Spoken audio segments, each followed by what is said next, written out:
இப்போ இருக்கிற கிரகங்களோட ஸ்தானம் பத்தி நம்ம பார்த்தா, ஃபர்ஸ்ட் வந்து இவருக்கு வந்து 7th ஹவுஸ்ல அவ்வளவு நல்லதில்ல.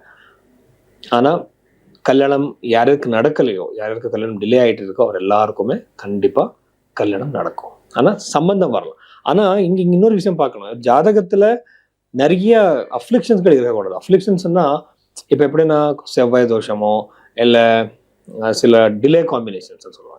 கல்யாணம் டிலே பண்ற காம்பினேஷன்ஸ். இந்த சனி கிரகமும் 7th ஹவுஸ்ல இருக்கிறவருக்கு வந்து ரொம்ப டிலே ஆயிடும். ஸோ அந்த மாதிரி காம்பினேஷன்ஸ்ல இருக்கக்கூடாது. ஆனா ஆனா அப்படி அப்படி ஜென்ரலா பார்த்தா, இந்த மகர ராசியில இருக்கிறவருக்கு வந்து கண்டிப்பா திருமண யோகம் இருக்கு.